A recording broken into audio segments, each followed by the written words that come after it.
Explain what is direct variation. Now, I don't know if the direct part is necessary, but I'll see if that's necessary or anything. What I know is, from this information, it says a number y varies directly with x if there exists a non-zero number k such that y equals to kx. The number k is called a constant of variation. From here, the only thing I understood is that when x changes, y changes. And if there's a non-zero number k such that y equals, let's just say y equals to k times x. So if that's true, then the number k is called the constant of variation. Okay. What else is there? I see a graph. Okay. Notice that the graph of y equals to kx is simply a straight line with slope k passing to the origin. See figure 81. Figure 81 has y equals to kx, and this other one has y equals to kx.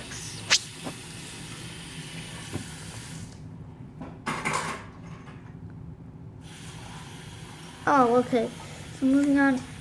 If we divide both sides of y equals to kx by x, we get y over x equals to k, indicating that the direct variation, the quotient or proportion of the two quantities is constant. Does that give you an idea about something that you already know before from linear equation? Yes, it's a slope.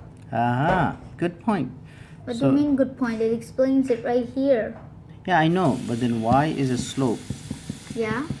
Also related to direct variation. Because the slope makes it so... Remember, it's a linear. From each point of x, y varies a certain point. Yes. Let's say k is 5. Okay. X is 1. 1 times 5 equals to 5. So y equals to 5, x equals to 1. That indicates the slope is 5. Okay. But what does 5 equal to? What does 5 equal to? 5 equals to 5. Doesn't 5 also equal to 5 over 1? 5 over 1. Yes, 5 does equals to 5 over 1. Considering the equation makes it true, this equation here, y over x equals to k, and also considering that a 1 in the denominator and any number on the numerator is just that number on the numerator. Okay, how about if 10 equals 2 times 5? 10 equals to 2 times 5. Then you have 5 equals to 10 over 2.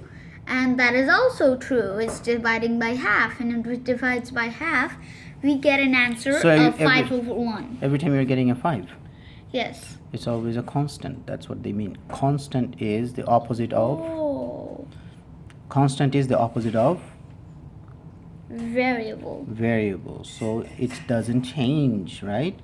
And of course it doesn't change. And it can only happen in what kind of a curve or graph? What do you mean? The slope will not change. Yeah. What kind of curve or graph will have this? The slope will be always the same. A linear graph. A linear graph. That's why. Or a linear equation, to be more precise. Yeah, a linear equation or a linear graph. So in a linear graph, the relationship between x and y is called direct variation, because the variation is straightforward. It's direct. Okay? A variation. Yes. It's also called... That only works for linear equations then, because if it's direct, if it's straight, it's just one single thing, one single slope, Yep, then only work for linear equations. that's right. It doesn't work. Then why for- is it explaining it in pre-calculus? Look, the name has it here, pre-calculus. It's explaining it in pre-calculus because you have to know all about slopes and functions and equations and in different ways, in Yeah, different terminologies But to do calculus. in curved lines, the slopes are different. This is one question that I actually have right now. Can you answer it? What? Like, why do you have to know this when in calculus, the purpose of calculus is to find one slope carefully by just zooming in with calculus. We find the slope of a curved line. Yes, because the slope that you find in a curved line at a specific point of x is a straight line. Yes, That's why. but It's a linear why equation. do we have to know it We have to know. if there's almost no linear in calculus?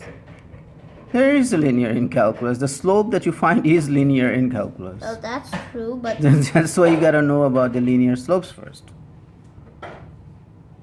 You gotta know everything about what the will linear. it help us with then? How can okay? Let's say you've never learned about this. Then can you find a slope in a curve? The concept of a slope is always linear. Okay. So far, okay. What do you mean so far? I don't know what's coming up next.